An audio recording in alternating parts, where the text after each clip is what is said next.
the 49ers are deserving of a 7-point spread on the road week 1? I think there's just so many question marks about the roster of the Bears. I think that's where you're kind of getting that. I don't know if I feel comfortable with 7 points, but it wouldn't surprise me if the 49ers won by 10. Now, I don't think it's going to be a blowout. I know I've seen people saying it's going to be a blowout. I think this offense is going to have to work things out, get chemistry, and the Bears, have a pretty good defense. They have some guys over there. Whenever you have Roquan Smith in the middle, like he's going to make it difficult on you sometimes. So I think that 7 points seems a little high on the road, but I do think that a 7 to 10 point game could be what it is. So maybe it does make sense in the long run. It just doesn't seem right when you first look at first game in Chicago in the weather. I don't know, but that roster's just not very good for Chicago. No, it's not. It's really, really not. The defense is kind of the strength. But again, defense and running backs. Yeah, Defense and running backs. And again, if we go deeper, we talked about all these brand new coaches. They do have one coach that is not brand new, my friend, and that is their special teams coordinator, which Richard Hightower, who has 5 years of experience. I'm sorry, 6 years of experience with the 49ers, who I would argue has been by far the worst coach on the 49ers coaching staff for a long time coming. They saw the game against Green Bay. It's the only game they watched, and so they hired him away from us. I'm so thankful. Golly, man, find a coaching advantage on the Bears side.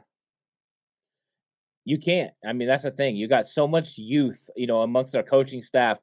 I think that's going to be part of the problem with, the chemistry as well. They're just not going to be used to working together.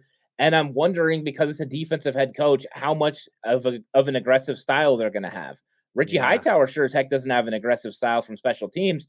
So if that gives you a signal, I think the 49ers have went where it's going to be more aggressive. D'Amico Ryans is an aggressive defensive coordinator. Brian Snyder is definitely aggressive as special teams coordinator.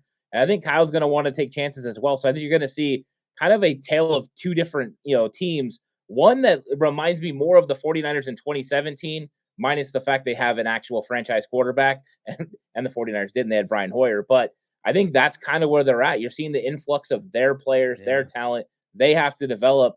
And I think they just got a longer road to go where Trey Lance is put into a better situation. And I think that's ultimately the difference between him and Justin Fields right now, other than I do think Trey Lance reads coverage is a little bit better. Yeah, I want to take it further. I haven't really thought this out yet, but like if you switch the quarterbacks, I don't think it would change the line at all. Because No. if Fields was on the Niners and Lance was on the other team, it's going to be about the same result. This is not a game that's going to be won by the quarterbacks. This is a game that's going to be won by the team that makes the least amount of mistakes and gets out of their own way. And so if the 49ers can do that, they have by far the better roster and coaching staff. And so that's why I think the spread is where it is. The 49ers Rush Podcast.